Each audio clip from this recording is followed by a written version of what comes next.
Warning, incoming game over. Warning, incoming game over. Hello, everybody. Welcome back to Game Over Ottawa.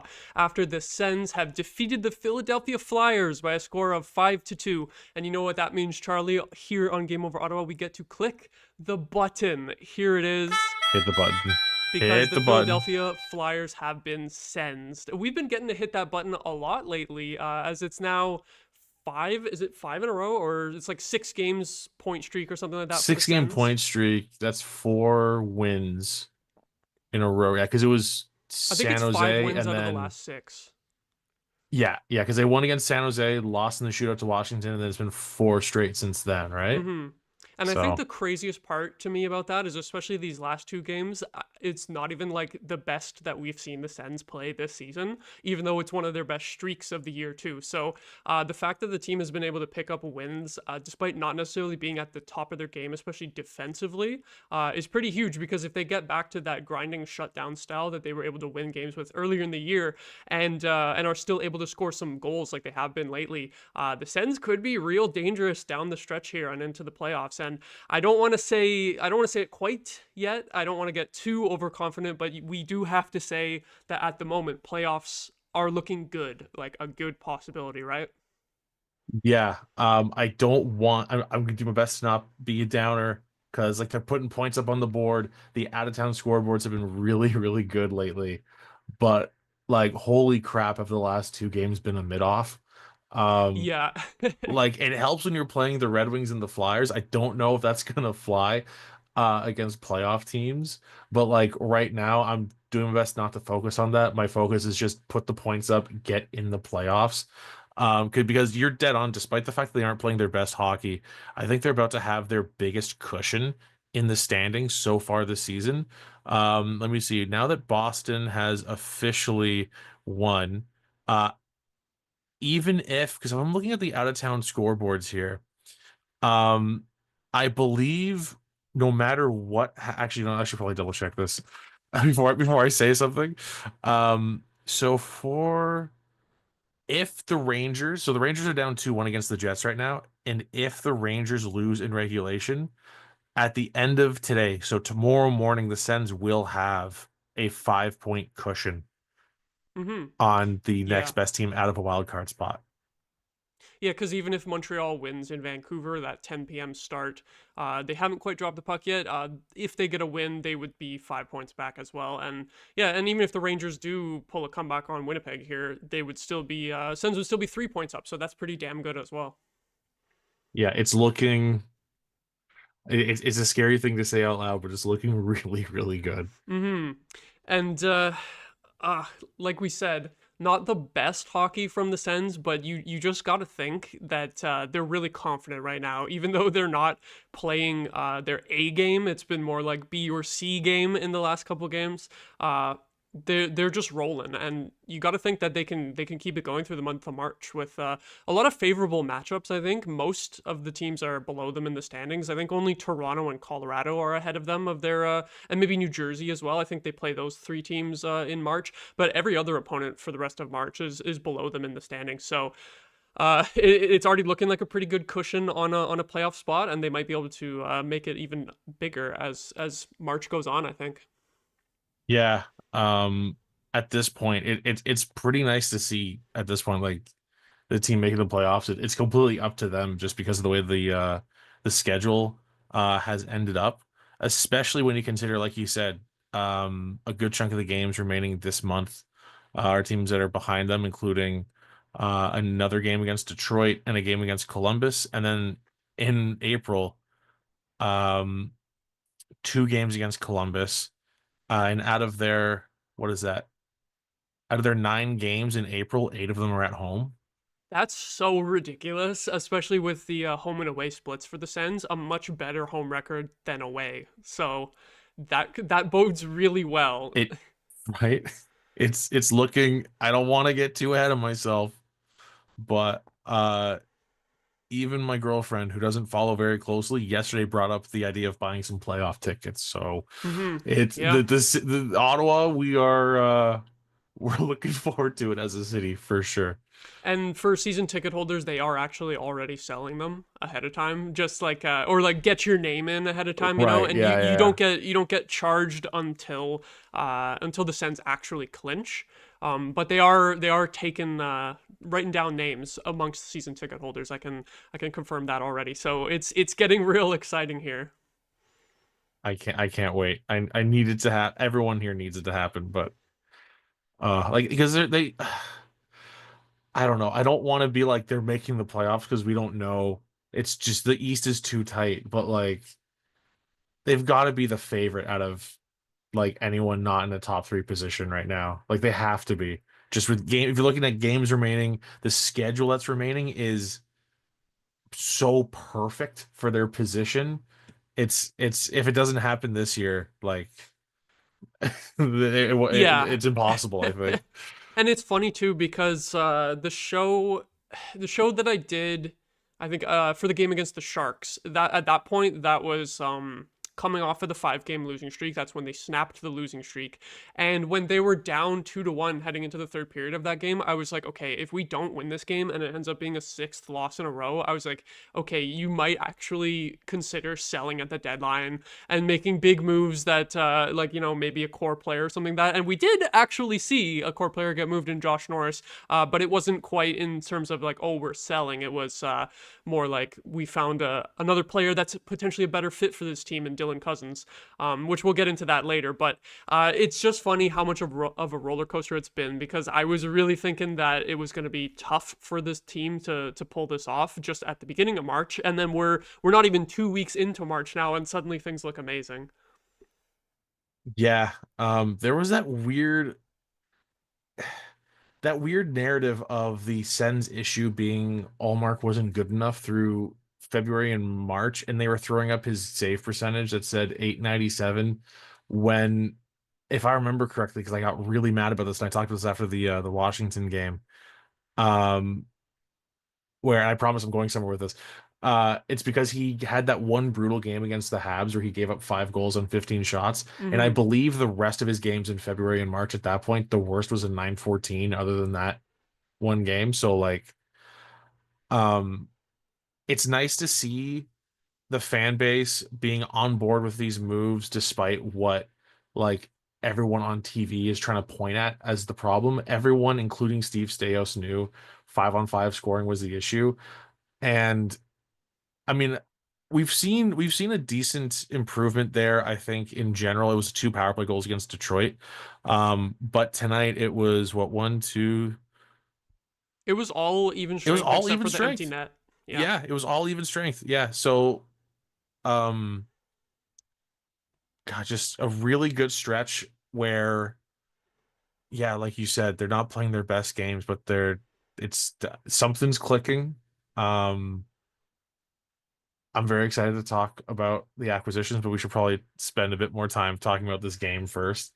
Yeah, since you brought it up with the 5v5 goals tonight, we might as well start off with how the game began. Is because it only took 24 seconds for Brady Tkachuk to open the scoring, and what an absolute heater this guy has been on since coming back from the Four Nations break. Obviously, he had to miss those first 2 games, and there was a bit of discussion in the fan base of like, oh, should he be playing anyway, and just playing through the injury, and because all the games are so important for this team. But he took the time off that he needed, and wow, has he come back and just been absolutely awesome.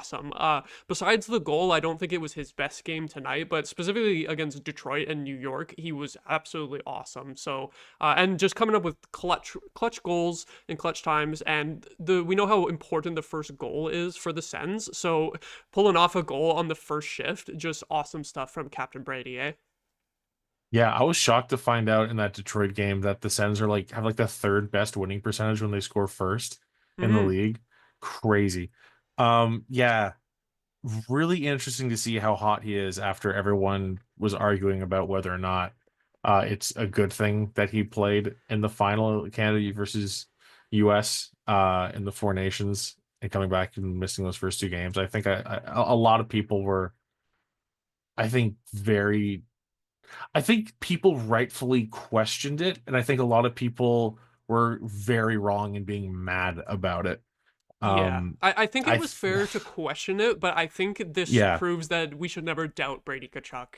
Like no, he, no, he comes back and just plays like pretty much his best hockey that he has been playing all season. Because before February, I think it was in January that he had like a 10-game pointless drought or whatever, and he was yeah, really going through it. But now he seems to just be fully back in form. yeah. There must be something about, you know, I don't even know if I want to attribute it completely to him losing in the final there, but maybe that's part of it. Uh, between watching his brother win the cup and losing in the final in the Four Nations, but also just probably just being around that many talented players, like must have done something because he's come back and like not that the team has been playing horribly and he's not getting it's not like he's not getting any help, but it really does feel like he's trying to drag this team to the playoffs by himself. Maybe not quite as single-handedly as we saw Carl do it a couple times. But like I kind of got that feeling watching the game tonight that like this is like the Sens once again have a captain that's like just going nuts out there and just dragging everyone with him. Um, is it just so impressive. Yeah, he leads the way and sets the example. And we should mention too that with how emotional he was after his best friend was traded off of the team, Oh, and then oh the my God, yeah. performances that he put up against, specifically against the Rangers, getting that game-winning goal, and then he was great against Detroit, I thought, and decent tonight, but gets that huge opening goal. You would almost have expected like after that trade for him to kind of sulk a little bit, but he didn't. He kept his eyes focused on the mission, and he's just absolutely he's seizing the opportunity. He sees the opportunity that the Sens have to make the playoffs with how the standings are right now, and he's just continuing to get better and better in that situation. So it's really showing that he's built for this. I think like we've said it since like just his general player profile when he got drafted. Like Brady Kachuk in the playoffs is going to be like it's Oh, going to be unlike anything we have ever we're seen. getting so close to finally seeing it. It's going to be nuts. Absolutely nuts. And I think he's what, 3 goals away from another 30 goal season? Like That he's is been correct. And it was on his such a hot streak. 400th point today, I think. Yeah, yeah, it was. And his what was it? Was New York or was it Detroit 500th game? Let me check real quick. He is on 501 games played. Okay, so it was yesterday. Which That's a actually it might be 502. I don't think this page is updated yet. So okay. Rangers was his 500th Either game. way, Yep. 500-ish games, 400 points. I feel comfortable admitting I did not expect him to have 400 points at the 500 game mark earlier on in his career. So just like, oh my God, what a player. Mm-hmm. Just so much. We'll never run out of kind things to say for Brady Kachuk. That was pretty Yeah. much the story of the first period in this game, as the rest of the first period was, to be honest, boring as hell. Lots of icing calls and quick whistles both ways. It was a really choppy Yeah. period with not much flow to the game. But then the second period of this game was one of the most chaotic I've seen in a long time. Just like an absolute shit show going back and forth for both teams. I think the Yeah. Sens had 3 breakaways and both teams had like multiple 2-on-1s. Funny enough, which none of them resulted in goals. Absolutely zero of them resulted in goals, despite the fact that there was 4 goals scored in the second period in total by both teams. So the second period was where this game really got crazy. Jamie Drysdale tied it up for the Flyers. That's one that kind of leaks through Anton Forsberg, but it was also a goal that you could see coming with the Flyers pressing, and I think it was Drysdale was the late man in on the odd man rush, or was that the second Yeah. goal? I think it was this goal. I think I have it right. Yeah. Anyway, uh, Anton Forsberg, I should say as well. I think a pretty solid performance for him in the end tonight. Like neither of the goals were like absolutely great. Like you could say, oh, I'd Yeah. like a save there, especially the Drysdale one that just kind of squeaked through, kind of hit his glove, went down off his pad and dribbled through. But it was a pretty solid performance overall. You can't complain with only 2 goals against on over 20 shots, right? No. I do wanted to ask. I know why they didn't play Marilainen, but Yeah. were you kind of like maybe they should? Because I was kind of having that like it makes no sense. You're gonna absolutely shatter Forsberg's confidence that like he hasn't played in over a month, right? Um, And then, the first time that he has a shot because your starter faced 49 shots the night before, he finally has a shot to play, and you're going to play the starter in Belleville, who granted has a 925 in the NHL this season. So like I would kind of get it. Um, but I mean, if you have to ride Forsberg as a backup, I get why they put him in. But were you at all like, what if Well, they put Merlinen in? personally, I would have liked to see Merlinen in there, but I wasn't surprised that they didn't put him in. Like Mhm. I was pretty sure when they called him up that it was just to serve in the backup role and give Olmark the night off. I do wonder though, since they were able to do that, I do wonder if the team might consider keeping 3 goalies on the roster just for a little bit because you never know if someone tweaks an injury or if you want to give Olmark another night off. I think there's not really any more. There's maybe like one more back to back for the rest of the season though. I don't think there's a lot. So I think they're probably unlikely to do it. But yeah, it's classic. The NHL coach favors the veteran over the rookie. So I was pretty sure that there was no chance Merlinen was going to start tonight. Even though I think a lot of the fans would have liked to see him back in there. We all we all are more biased to the rookie goalie who put up great stats compared to Anton Forsberg, who is extremely hot and cold, but he got the start and he did his job tonight. So I think we can't complain in the end. Yeah, and I'm also really hoping that Merlinen was called up just because they're like, Allmark is so gassed, we just can't even risk putting him in as a backup. I think that's what Uh, it was. Yeah. I'm really hoping that's all it is. Um, Hmm. because looking at the games ahead, in the what, like, I can do math. 18 remaining games, I'd like to see Allmark play what? How many back-to-backs are there left? Yeah, that's the One. thing. It depends on the back to backs. I think it's only one, It's only maybe two. two Two? Okay. back-to-backs. I So want to see that's Allmark play like 14 of those 18 games. mm-hmm. Mm-hmm. And So, like you would pretty much only want to start Forsberg on a non back-to-back game if we have like a giant cushion on the playoff spot like at the time of that game and if it's against like yeah. a clearly weaker opponent, you know? Yeah, like say Forsberg plays those two back-to-backs.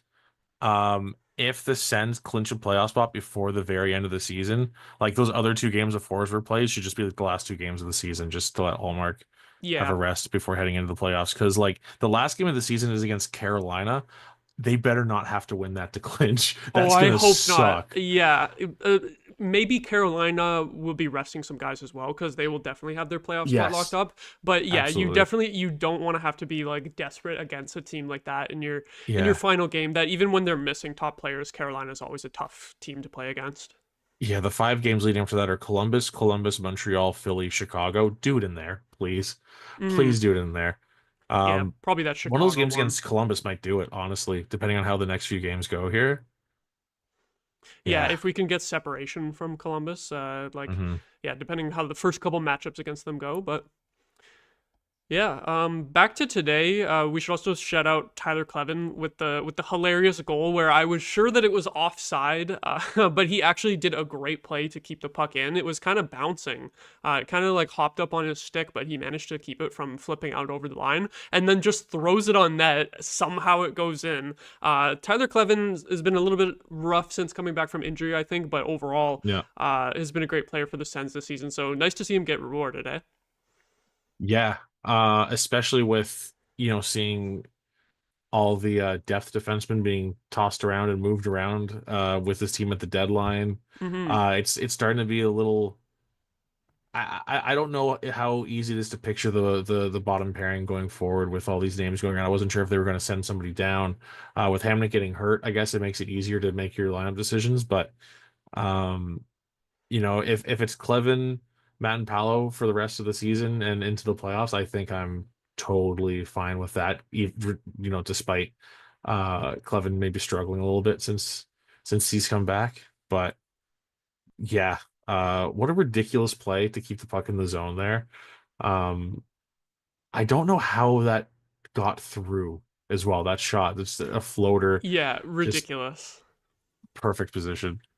Um, part of this might be that they get the least ice time of the three D pairings too, but I would like to note as well that Clevin and Matampalo were on for a pretty low number of shots against. Clevin only 3 shots against in his ice time, and Matampalo only 2 shots against in his ice time. So that's pretty tidy work from your third pairing. If you go by the actual Corsi percentage, they're both slightly negative, but that means they were blocking some shots and not allowing the puck to get through to Anton Forsberg. So I would say that's a pretty good night from your bottom pairing, and they produce a goal. So that's about like as good as you can expect from your bottom pairing in a game, eh? Yeah, I'm having a lot more fun watching those two than the Hamnick Mountain Palo pairing. That's for Yeah. sure. I think that was another thing too about Clevin when he came back from that injury, is he was immediately paired with Hamonic again, and Clevin Hamonic has been. Anytime that Clevin has played with Hamonic this year, it's been statistically his worst performance. He was better with JBD. I think when he occasionally moved up, played with Jensen, obviously that was better. And then whenever he's in with Matampalo, that's better too. So hopefully, I would say in the playoffs, Clevin Matampalo's got to be the third pairing if everyone's healthy. We'll see. Hamnick still only misses time when he's hurt, so Yeah. we'll see. Maybe they run 11-7 in the playoffs and everyone starts screaming. Mm-hmm. See what happens. Also want to shout out Michael Amadio too, because holy crap, what a tear this guy has been on. And you know, with David Perron too, gonna shout out David Perron as well, since he had the big goal yesterday, picked up an assist as well. Both Perron and Amadio have been the main criticisms of Steve Staios this season is, oh, you should have spent that cap space in a better way. They're taking up $6 million combined and they're not producing. I believe David Perron has 9 points in the last 14 games now, so suddenly he seems to be back into his usual production, which is awesome. And Michael Amadio, I pulled up the stat here from Trevor Shackles.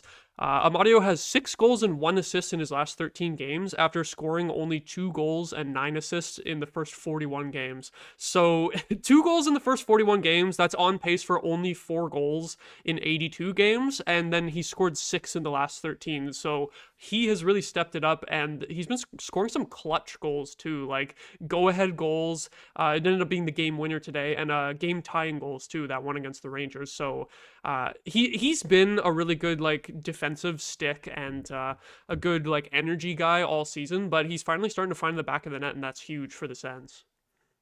Yeah. I hope they don't get too used to it and rely on it too much. Perron, I feel a little bit better about, relying on him to continue scoring a lot. I'm seeing a lot of people. I mean, obviously this happens when you start scoring more, but I'm seeing a lot more people going, and this Amadio guy, I kind of like him. They're the same people who were like talking some smack earlier on in the season. Love to see him scoring either way, but Perron kind of feels like people kind of threw the idea out there, and I wasn't sure if he was going to turn it around like as quickly and like aggressively as he has, but he almost feels like another deadline acquisition. I know obviously you were mentioning how he's been scoring in the last like 14 games, so obviously it goes well past the deadline, but like he almost feels like an early, like leading up to the deadline timing deal right now, which is phenomenal. I do think I'd like to see him. I mean, okay, so the third line tonight was really, really good. But I would like to see him maybe move down a touch, at least for 5-on-5, put him on the third line and keep him on that second power play unit. Because then that scoring depth is just so good. Yeah, I agree. Whether it's third line or fourth line where he gets placed, I think he's going to be very useful for this team. And, it's funny that now that I think about it, he has such a good defensive stick, but I don't think he's been used on the penalty kill at all. I do wonder if they'll try that. Like, especially if they do move him down to the fourth line, I wonder if maybe they can find a little bit of extra ice time for him killing penalties. I don't know if that's something he's done in his career. I don't think so, like not a lot, but I do wonder if he might be good at it potentially. I can see it. Mm-hmm. And last thing before we go into our second segment, which is going to be talking about the acquisition of Dylan Cozens, and obviously he scored a huge goal tonight for the Sens in the third period. Last thing that we need to mention before we move on to that sort of stuff and discussing the trades is Matthew Highmore's absolutely ridiculous save that he made with his stick. Interesting game for Highmore. He had the actually last 2 games, because he had the tough turnover in the third period against Detroit that led to the Red Wings' only goal. And then today, huge turnover on, I think it was a 4-on-2 that the Sens have, and then you give Oh up my a God. 3-on-1 Yeah. going the other way, and somehow he makes up for his mistake with the most ridiculous stick save you'll ever see. The reason why I think it was so crazy is because he swung his stick down from above his head and somehow timed it so perfectly that he blocked the puck with his stick while his stick was coming down, which is so hard to do. Like, if he just had his stick in the area and he focused on putting it in the right spot, it would still be a great play, but it would be more like expected that he could save that. But the way that he swung the stick down, timed it perfectly, holy crap, you have to give him credit on that one, because at first it seemed like it was an amazing save by Anton Forsberg bailing him out, but he actually made the ridiculous back check and saved the Flyers from getting a game tying goal there. That would have tied it up at 3. It almost looked like he was trying to swing at the player's stick and missed. Just, I've never seen someone actively try to whack at a puck out of the air just going down like that. Really weird. But yeah, like the back check from the offensive zone is ridiculous. Like, solving the problem you caused. Like, fine. He did not have a good game. Outside of that, he had a pretty brutal game. And even then, like that amazing play, like I said, is fixing the problem that he caused. So I'll say he had a phenomenal, what's that, 7 seconds tonight? Yeah, the back Out of check his and the ice save. time. Other than Yeah. that, not so hot. Out of his 10 minutes and 28 seconds, 10 minutes and 20 seconds could have been a lot better. I think that's the type of game for a fourth liner, and with the turnover the previous game too, I think it's the type of situation where you'd like to see someone else come in for the next game. They don't have any other forwards on the roster at the moment, though. They're only carrying No. 12. And they like to use Matthew Highmore on the penalty kill specifically. So I don't know. Maybe if I was the coach, like I said, maybe I would try Mike Amadio on the penalty kill, like I said, if you take Highmore out of the lineup. But if you're doing that, you'd have to run 11 and 7 or find a way to call up a forward, which they actually can do now that they actually do have a little bit of space. I'm used to the Sens not having any cap space to make call-ups, but when Marilainen gets sent back down, they actually could switch him for another forward. So I wouldn't mind seeing Cruikshank or someone like that get another chance, but obviously Travis Green loves Matthew Highmore, so I'm not going to put too much expectation into a lineup change there. Yeah, I think probably safe to say that, other than injuries, this is what the roster is going to look like going forward. I don't think we're going to see too many guys being called up with less than 20 games left and playing deep into the playoffs or anything. So we'll see if Highmore can turn, because he started out like looking really solid defensively. I don't know what's happened in the last little while. He's just kind of completely fallen off. But if I hope he can bounce back and play a solid defensive game again. I don't know why that stopped, or I shouldn't say stopped, has paused for now, I'll say, while I cross my fingers. But yeah, like we know he can be like he can be a useful fourth line player, but he's just kind of been more of a problem. He's been a liability out there for the majority of the last few games. Yeah, I think ideally he's your 13th or 14th forward and not necessarily the guy who's playing every single game. But at least for tonight, if the biggest problem on the roster was the 12th forward, that means you had a pretty good game overall. So I think that's a little bit of nitpicking as far as Matthew Highmore goes, but he did at least save a goal tonight, despite the fact that it was making up for his own mistake. Coming up next, we're going to be talking about Dylan Cozens and the trade that happened to get him on the Ottawa Senators. But before that, just going to give a quick ad read for our Patreon. If you're looking for ways to start an upstart or to help an upstart media company employing over 30 young journalists and analysts across Canada, and if you have a few spare bucks lying around, you can head to our Patreon page at patreon.com/thegameovernetwork. There you'll find multiple tiers featuring different rewards and goodies for helping us grow. There's extra access, exclusive looks behind the scenes, Discord benefits, merch discounts, opportunities opportunities to give us feedback, and you can even join us for special shows live where you can interact with hosts as we launch more ways to improve your experience. And if you're not able to spare a few dollars, we do also have a free tier available so you don't miss out. If you really want to help us, make sure to click like and subscribe on YouTube, rate us 5 stars on your favorite podcast app, and share our work on your social media of choice. That's patreon.com/thegameovernetwork. So, Dylan Cozens, huge goal in this game.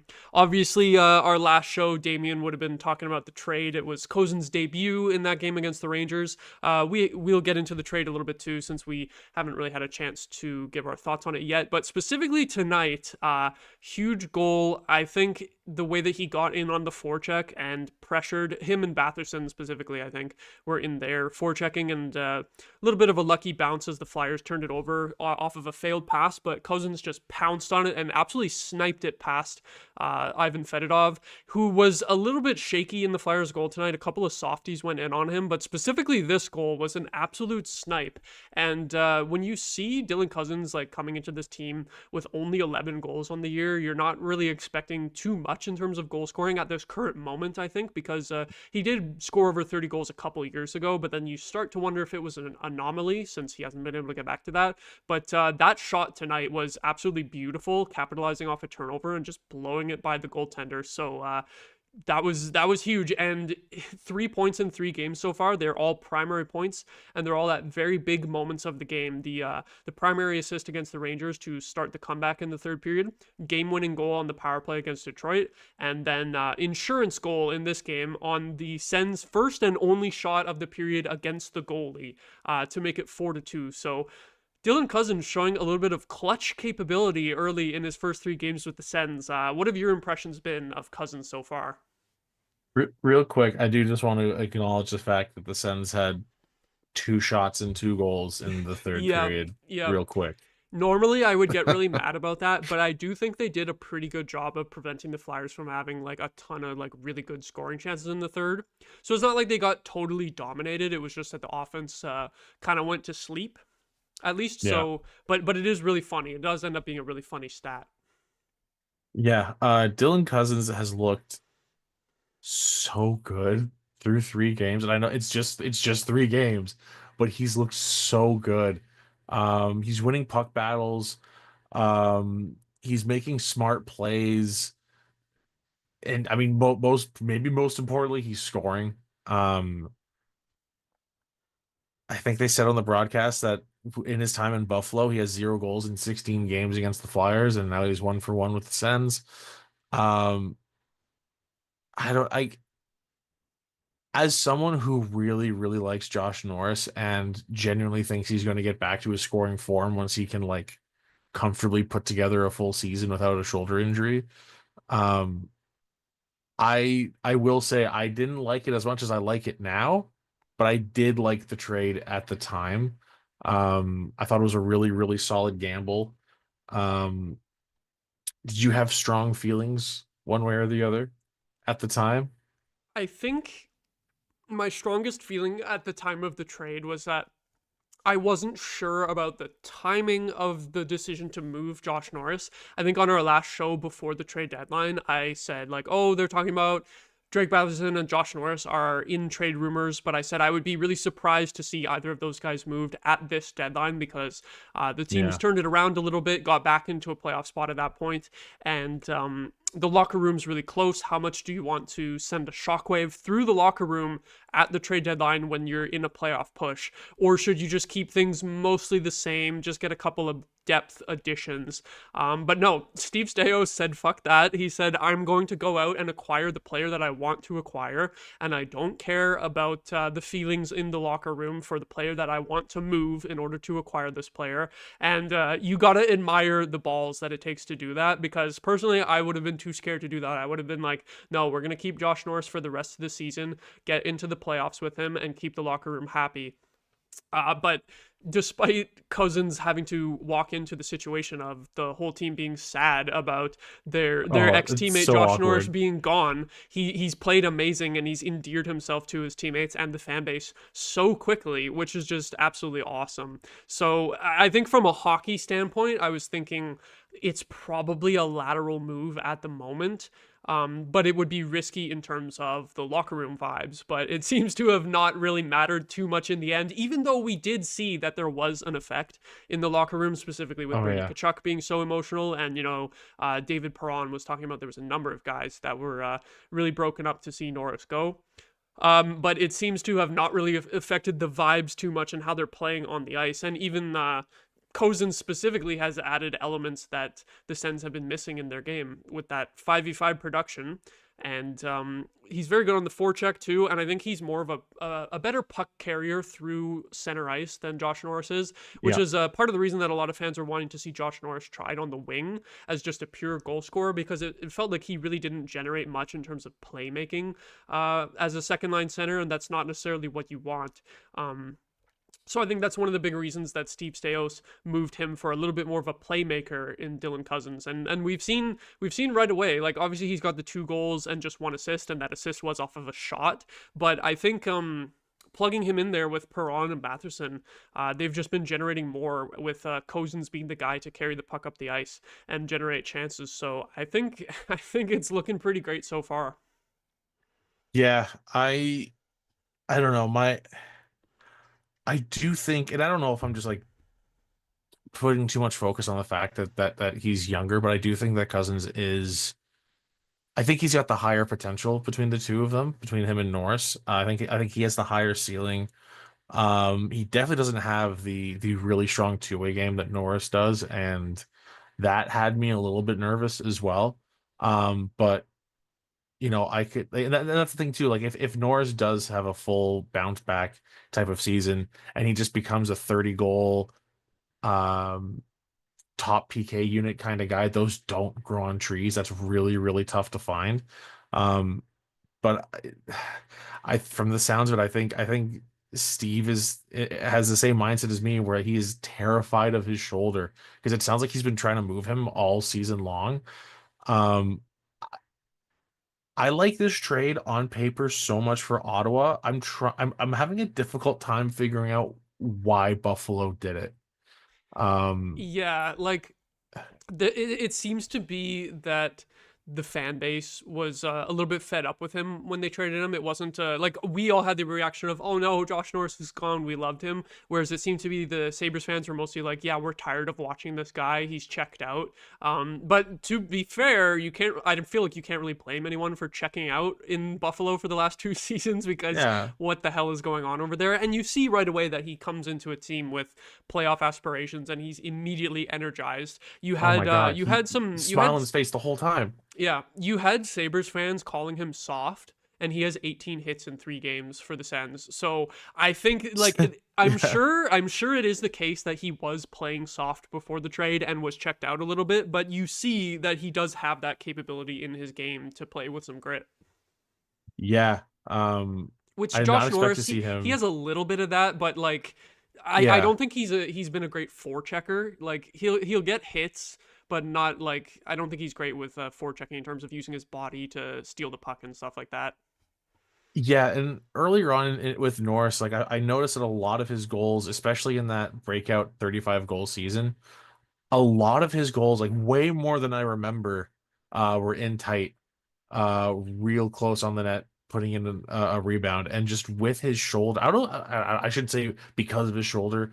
I don't know if this is the reason for it, but I see him being way more of a perimeter type player, at Hmm. least so far this season, since he's Yeah. been, we'll call it, mostly healthy this season. So his game hasn't quite been the same, or at the very least, like his style of play, and that could just be up to Travis Green and the coaching staff. But like, there's something there. I just have doubts for him having a full bounce back, which is just so upsetting because he's still young and he's so talented. But just the with his injury history, Cousins feels like, to an extent, the safer pick, but also the one with the higher ceiling. Um, and then the depth defenseman swap, whatever. But then Ottawa also gets what's probably, unless everyone in Buffalo suddenly remembers how to win, probably going to be what, 5 to 5, somewhere between like 5 and 8 picks from being a first rounder with that early second round pick that Buffalo will probably have next season. Um, that's crazy. Like if this turns into, if Cousins like continues to be such a strong part of this team's core going forward, and another underrated part is he is signed at a million less than Norris until 2030. Um, and the Sens get like the 37th overall pick out of this trade too. I mean, which is just like it's just whatever. Who knows what that is? Like it could be good, could be bad. You never know. We won't know. I don't think we'll know for sure if it's a big part of this trade for another 5 years. By the time Cousins' deal is up, but like just on paper, it feels like a slam dunk deal by the Sens. Even more so now, 3 games later, seeing what Cousins has done. The second round pick being included in the trade is baffling to me because the Sabres get the older player, the way more injury prone player who has like a serious injury concern, like a guy who missed an entire season 2 years ago and still missed a lot of games last year too. And like the only thing that I can really think of, oh, and he's more expensive too. He's about Yeah. 800K more expensive on the cap. The only thing that I can really think of, like, for them adding that pick is like, yeah, actually, you know what? It's nothing because I forgot what I was gonna say. But it blows my mind that the Sabres had to add a second round pick in that trade. I don't understand. I think overall, if Norris can stay healthy for the rest of his career, I think it's going to be pretty even in terms of like average season production for these guys. Like, oh yeah, Yeah. what I was going to say was I think the only thing I can think that you would say that maybe Norris has more value is because he's a better goal scorer and I guess better defensively, but specifically in terms of production, like overall points, they're pretty close. Like for the rest of their careers, if both players are healthy, I would expect Cozens to be sort of like a average 20 goals and 35 assists, maybe more in career year. And Norris on the flip side, I expect him to be around 25 to 30 goals and like less assists, so like 20 assists per year, if he can stay healthy. But there's such a risk of if he actually will stay healthy. So very strange that Steve Staios was able to get Buffalo to add a second round pick in that deal, but I'm sure not complaining. Yeah. First thing that came to mind after that deal was just because I have to do this to upset myself. I'm not used to the Sens getting the weird second round pick back. Yep, You're looking back at it immediately reminded Zibanejad. me of the Zibanejad trade. Yep, because that was an even more baffling inclusion of a second round pick. The Yeah. younger player, and the second round pick going to the Rangers. Similar in this case that it was the younger player and the second round pick going to the Sens. Yeah. And we'll talk about the other deal they made that day in the next segment, but just overall, it was a day of being absolutely baffled by trades that the Sens made in a good way, and it's been a long time since we were able to look at them that way, I think. Mm-hmm. I think final note from me on Dylan Cousins is he did have pretty good performance tonight in terms of the advanced stats. 60% Corsi, and the shot differential of the actual shots that hit the net was 9-3, so 75% shot differential for his Wow. line while they were out there. So pretty damn good. And over the 3 games that he's played, he's got overall a 53% Corsi and the actual shots 55% ratio. Um, it's funny, he's been on for 3 goals and on for 1 goal against, which is a 75% goal share, but then the expected goals percentage is actually 35%, which does look rough. But I think most of that is the expected goals against being really high because of the Detroit game where it was 50 shots on Yeah. goal, and Detroit really should have scored 6 goals in that game. So Oh, that's for gonna, sure. like, since it's a small sample size of Cozens only playing 3 games with the Sens, that game specifically is going to make that stat look terrible because damn near every line, every pairing, I think except for the fourth line in that game, the fourth line with Zetterlund, who we're going to talk about in the next segment, the fourth line actually had good shot metrics in that game, but every other line was terrible. So I would expect that stat to go up, but overall, a very good start for Cozens in his Sens career. Any other thoughts on him from you before we go to the next segment? Um, just I don't think that he could have a better start. This is about as good as any of us could have imagined. And like I'm already like I already love the guy. Like just how excited, how clearly excited he is to be here. Mm-hmm. in a playoff hunt. And I think it's going to be one of those things like you mentioned, like Sabres fans kind of feeling like he checked out. I think we're in for a completely different player over the next 18, hopefully more games this season.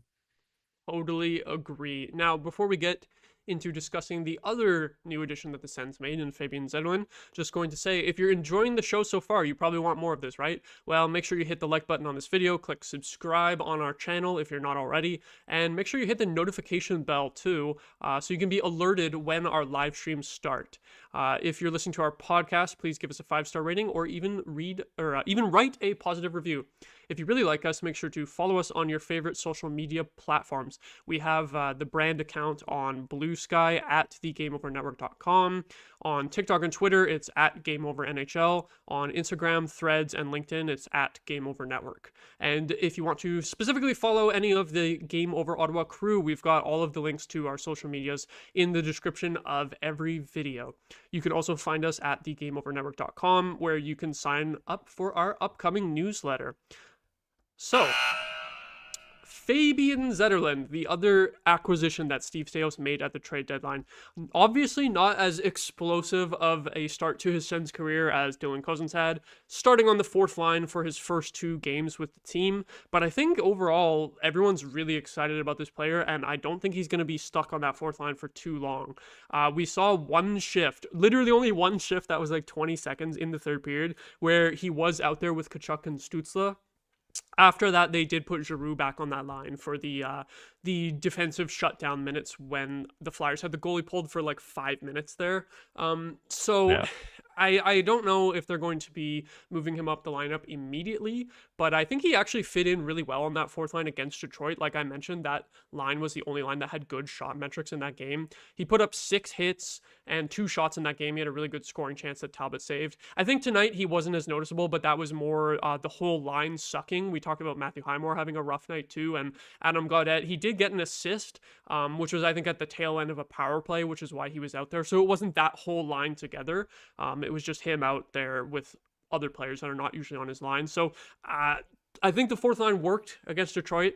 It didn't work today against the Flyers. So I think overall, with Fabian Zetterlund having a scoring touch, 17 goals on the season already, I think we're probably looking at him potentially moving up into the top 9. And you were talking earlier about Mike Amadio potentially moving down to the fourth line, even though he's been good lately. Zetterlund would be the guy to move up, eh?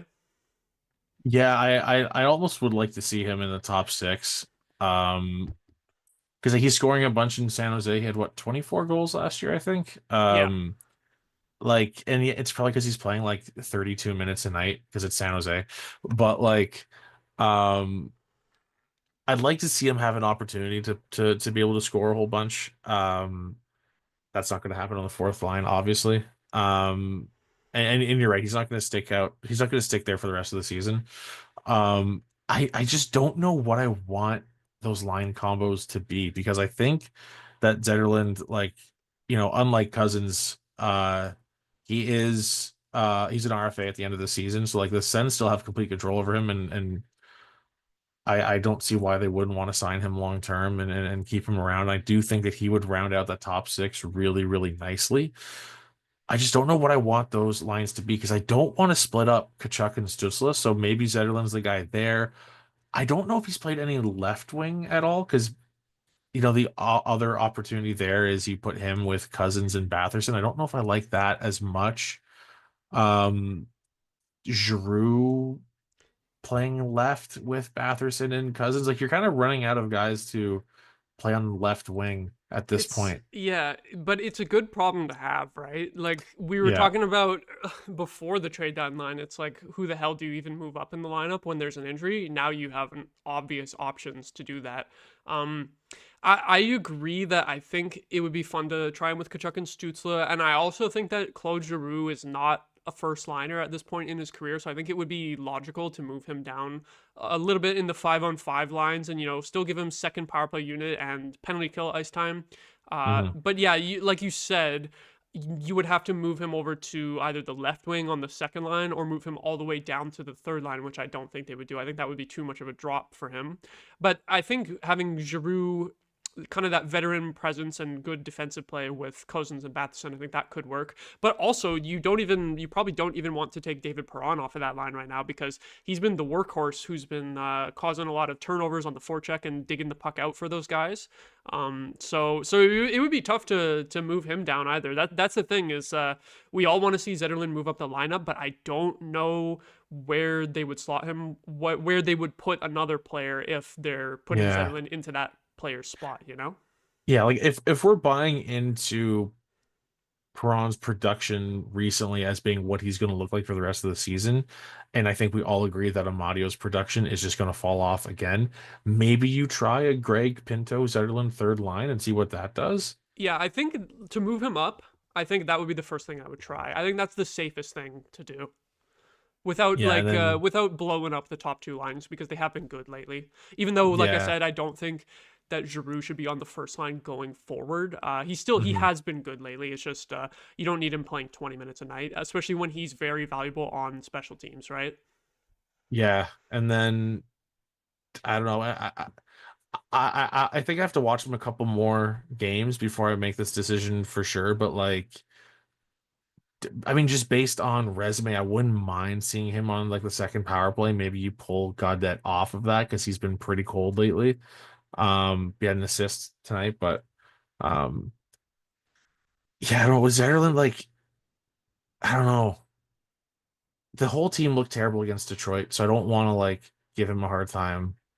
I He think he didn't was look a very good standout tonight. though. Like against Detroit specifically, I think he was one of the better players. Pretty much the whole Sure, team yeah. looked bad against Detroit, but I would say he was like top three Sens players in that game, other than Olmark. Yeah, and he was pretty rough tonight. The one that sticks out is that second Flyers goal where granted the whole team couldn't clear the puck. They had like five or six opportunities to do it. And Zetterlund was just really, really weak on that last clearing attempt that uh Flyers get possession again that results in the goal. So maybe I'm putting too much stock into that one kind of softer play from him, but like we know he's not that type of player. He's not a soft player. He hits a bunch, he shoots a bunch, and he does a decent amount of blocking too. So like we know that he's like a tough enough player that like he's not going to shy away from like the physical battles and everything. The way that Dylan Cousins is winning a bunch of board battles, I thought that was going to be Zetterlund. Hmm. Um, so not to say that that's not who Zetterlund is. I just think that like, you know, I think that's going to come.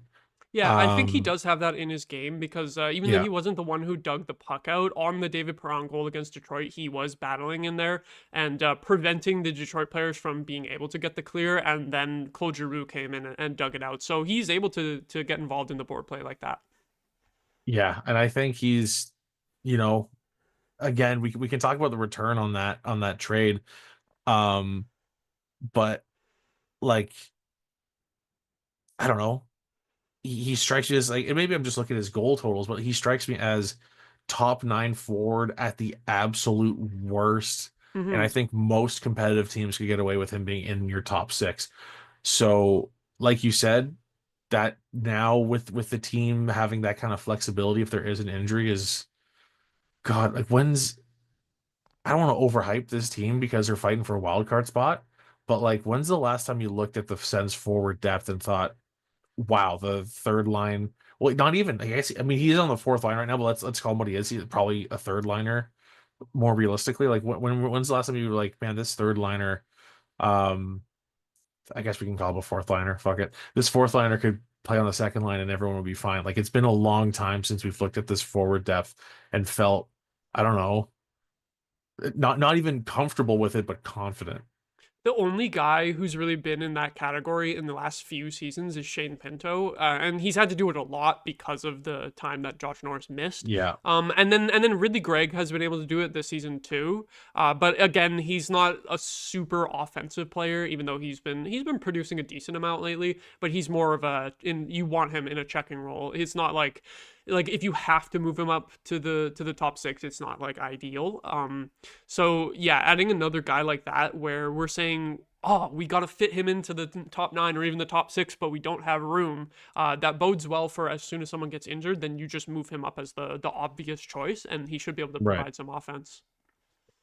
Yeah. Do you want to talk about the pieces in the trade at all, just because Sure. if we're talking about how like parts of that Cousins Norris swap are baffling with that second round pick, this entire thing this entire trade is so much weirder to me. Yeah, I don't know why San Jose was so rushed to move him. It sounded like Mike Greer wasn't exactly shopping him, and Steve Saos was heavily pressuring him to acquire Fabian Zetterlund. But I don't know why Mike Greer caved at the last second. I think it was like 12 seconds before the trade deadline that the trade was Yeah. confirmed. It was something like that.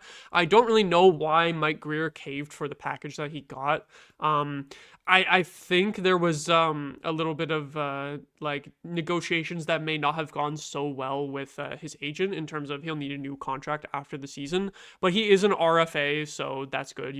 Not going to lose his rights. Like the Sharks could have just taken him to arbitration, and still had like a 20 goal Probably gotten more scorer in the on their offseason team. for him. Yeah, exactly. Like, I don't know why they felt the need to move him when they did. It's kind of funny, similar to how I was saying. I don't think Staios would move Josh Norris at the deadline. This is another one where I actually, you know what, I was reading that Zetterlund and William Eklund, who's a star for the San Jose Sharks, were like best friends as well. So this is their version of the Josh Norris trade, where the locker room was like, oh God, one of our best buds got traded. What the fuck? Why did we do this? And even weirder because they're a bad team. He's one of the better scorers on the team, and like he should be able to be signed for a reasonable cap hit. Like Yeah. maybe he was asking for 5 to 6 million, which would be too much, but I'm sure the Sens will probably be able to work out a good contract for him if he does end up being a piece that fits in on this team. But yeah, in terms of the deal that Mike Greer accepted,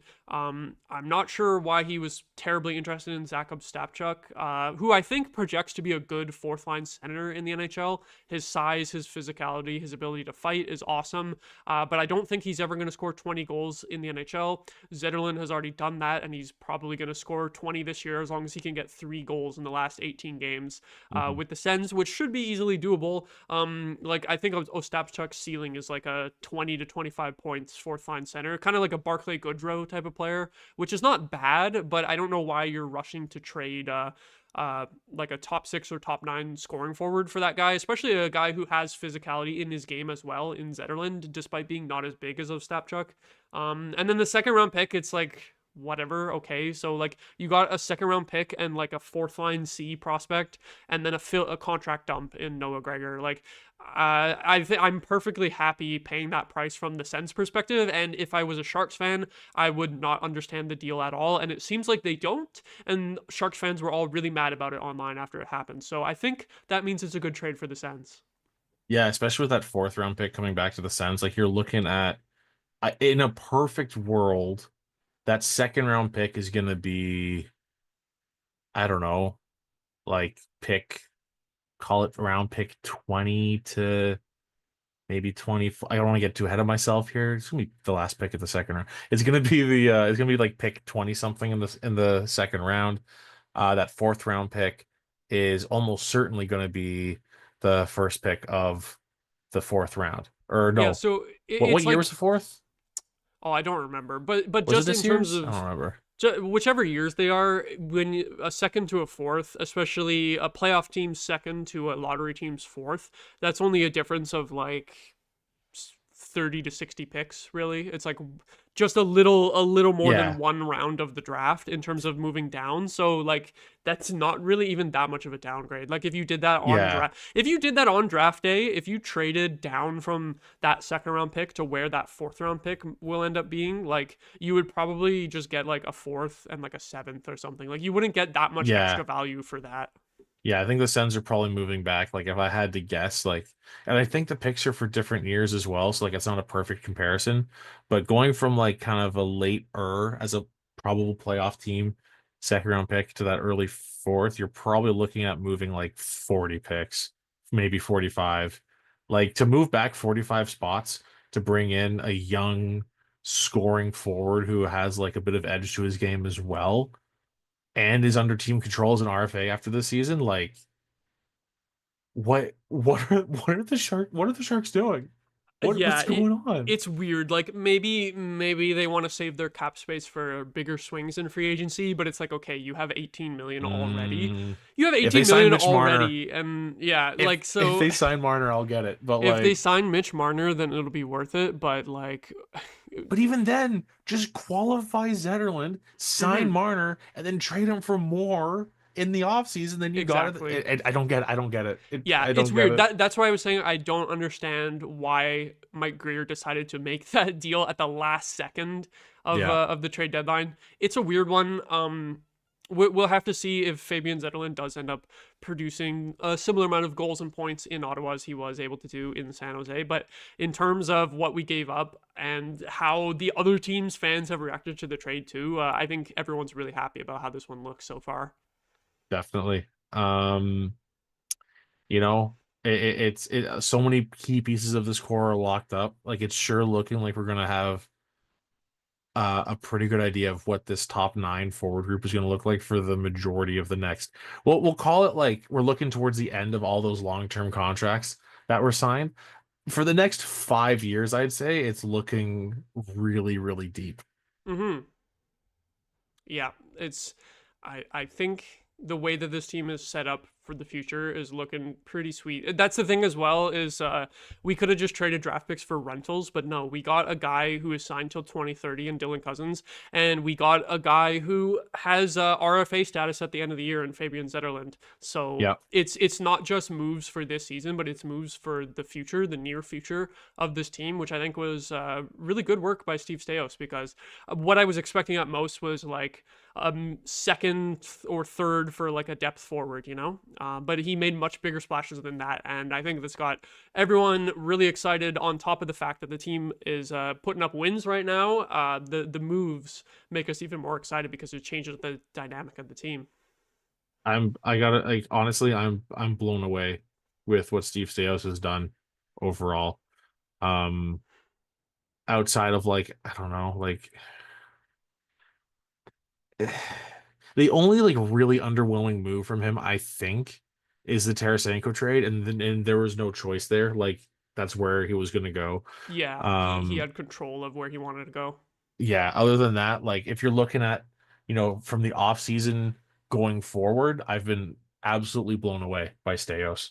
Yeah. Um, I think the only things that have been up and down have been like Perron and Amadio, like I mentioned earlier, but they're showing their value to the team now. They're showing why they got the contracts that they did, even though it wasn't it hasn't been a smooth ride for the whole season, but they've hit their stride now. So at this current moment, all of Steve Staios' moves are looking pretty good for like since the summer, since like his first move of the summer being the Olmark trade. Everything's looking pretty good. yeah, blown away. It's so nice having full confidence in management Hmm. and even ownership in Ottawa. This is put all together, get to the playoffs. This is I think 2025 is the 24-25 season is probably when we all look back on very fondly down the line. I hope so. I hope you're right. Now, before we take a little look at chat to wrap up the show, just going to do a quick little plug for Game Over's merch here. I'm going to pull it up on the screen and cover up Charlie's face for a little bit. What better way to support something you love than by repping it yourself? Game Over's apparel line has dropped with 3 unique lines. Whether you feel the nostalgic pull of our retro skater design, if you want to make a statement with our established design, or if you want to wear your love for goalies proudly with our live and die by the goalie design, or if you just need another coffee and a toque to get you through the last little bit of winter here, we've got you covered for all of that. Designed by Brady Chalice from Game Over Winnipeg, you can use the QR code on stream now and take a look through our apparel and help us rebuild local sports media in Canada while repping your community. I mentioned the Patreon earlier as the best way to support us, but this is one of the other ways that is pretty good too, because you get a little bit of something out of it. You get some cool merch to wear, hats, hoodies, t-shirts, mugs. You can find it all on the GameOverNetwork.com. Into the fourth period now. Going to take a little look at chat and also, Real quick, I just want to mhm, toss this out. Officially, Rangers have lost in regulation, yes, and even with the Habs being up 2-0 after the first, even if the Habs win, the Sens have officially like they've got a 5-point cushion. That is awesome. That's yeah. If the Habs win, they will still be 5 points back, right? Yeah, That's the what it is. Habs. Yeah, Yeah. with the So Habs win, they're up to 68 points. So so the who Sens, no cares? matter Who what, cares? yeah. Yeah. So no matter what, the Sens have a 5 point cushion on the next best team outside of the wild card. That is awesome. What a good feeling.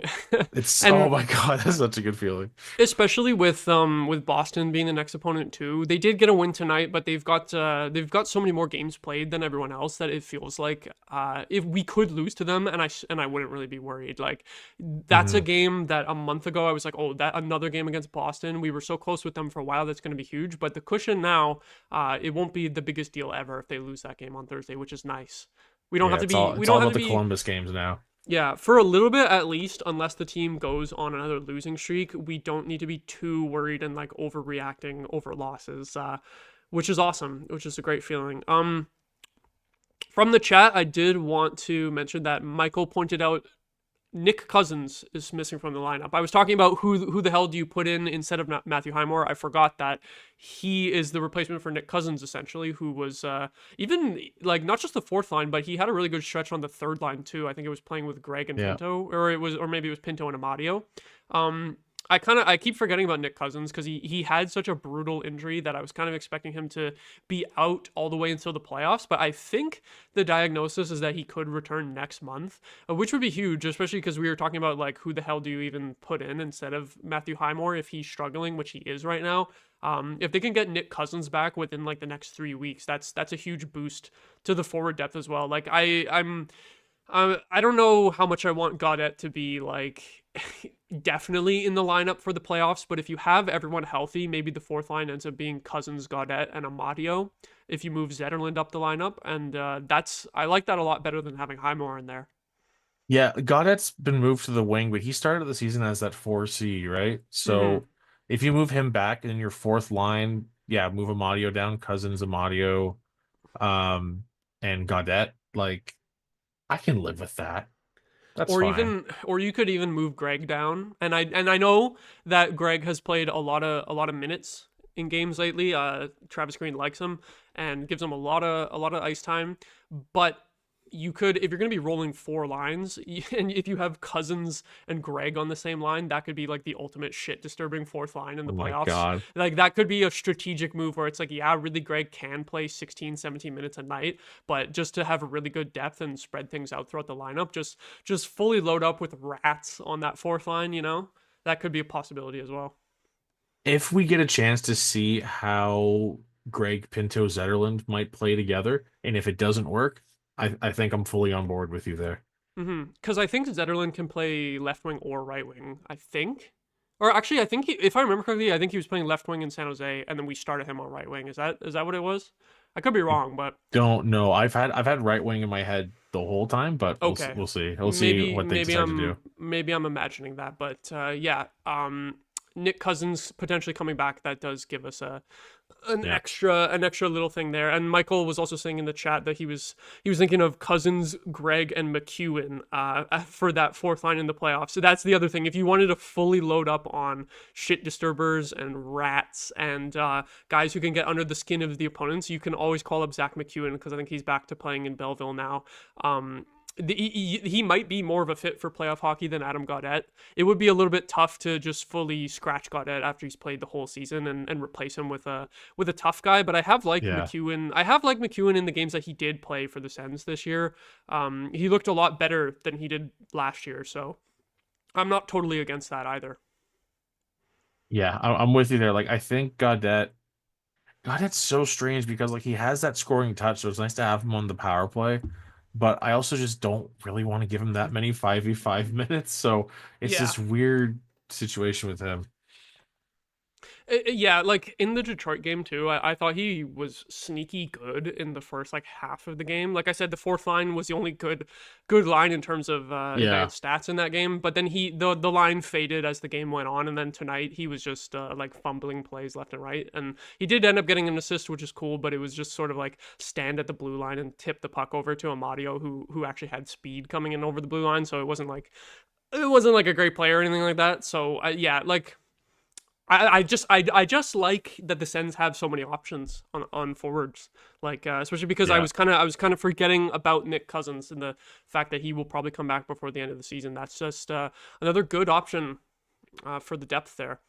Also definitely. wanted to shout out Matthew in the chat, pointing out, do we have another Eichel situation in Dylan Cozens? Yeah, it's funny to me that Jack Eichel, Sam Reinhart, and Ryan O'Reilly all left the Buffalo Sabres and all won the cup in kind of like quick succession.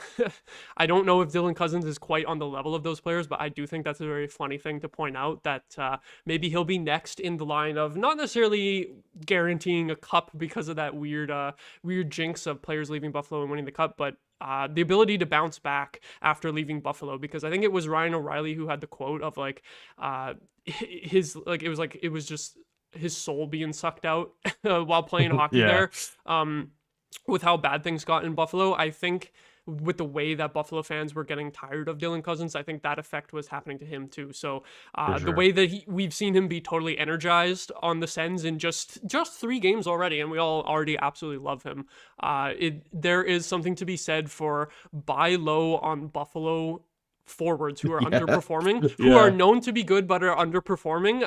It's a good strategy. So I think we It's like that. it's worked for everyone else. Why not the Sens? It's a good thing. It's a good omen, I'll say. I'll put it that way.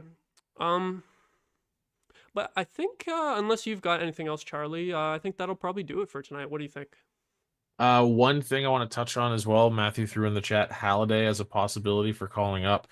I think I'm leaning more towards if you're calling somebody up, like yeah, McEwen. I think I might be leaning more towards Stephen Halliday because I believe he's still leading Belleville in scoring, and he's just a bigger guy. Like I'm never one to be like this player is good because he's tall and he's just bigger in general. But like Halliday kind of fits in with that, like making sure that your fourth line is big and physical because like I'm not really one to buy into you need too much size during the regular season, but in the playoffs are a completely different animal. Like actually I'm gonna just double check to make sure I'm not like making that up. No, I Okay, think yeah, he's so got decent Halliday's size. Yeah. 6'4", 6'4", Oh 212. wow, 6'4". Okay. He's got 40 points in 54 games with Belleville, and I believe that's probably good enough. Yeah, so he's still leading the team in scoring. Um, Not by much though. Jeremy Davies with 38 points on defense. What a guy. Yeah, no, I like the idea of Stephen Halliday, especially because he's also a center. So like if you're a little concerned about Gaudette, Mm-hmm. um, that's another guy that can play center, or you stick Gaudette on the wing, if there's an injury or something like that. But again, it does feel kind of weird because Gaudette's got what, like 16 goals this season. It feels we were talking about scratching him in the playoffs. Yeah, it's tough. Um, but like Halliday, I like Halliday as like an option for calling somebody up. If someone were to get injured, I think I like him more than Crookshank. I'd probably lean towards McEwen just for the sake of like experience. Yeah, I Um, think but McEwen is probably first choice for the experience.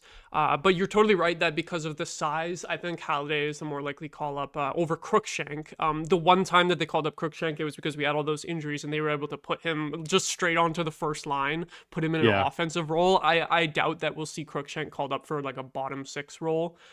You're right; those other guys I think would be ahead of him for that. yeah. So all that to say, now we've gotten to the point where we're looking at Belleville and saying, oh, these are some decent options. Like the forward depth is better than God. I feel like the forward depth is better than it was in 2017, to be honest with you. Like Yeah. going Well, hey, back, in 2017, their deadline acquisitions were what? Victor Stahlberg and what's his name? Tommy Wingles. So yeah, Tommy Wingles and a just couple of fourth before liners there. They yeah, definitely yeah, brought in better players this year. for sure, 100% they have.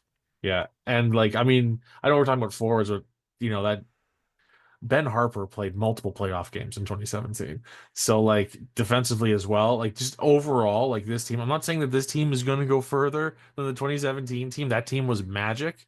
But just on paper, looking at the depth, I have not been this confident in the depth of the Ottawa Senators in a very long time. It's very clearly the best roster since 2017 that the Sens have assembled, despite occasionally having bigger name acquisitions in the past, who we won't mention because we hate those guys now. So the opportunity is there for the Sens to seize a playoff spot. Just take that opportunity. They've been set up well by the GM, and the coach has done a great job all season. So I think, won't say guarantee on playoffs yet, but things are looking very good. I think that's the note that we'll leave it on for tonight. Thank you so much, everyone, for watching or listening. Hit like on the video if you enjoyed. Subscribe to our channel if you are not already. Have a good one.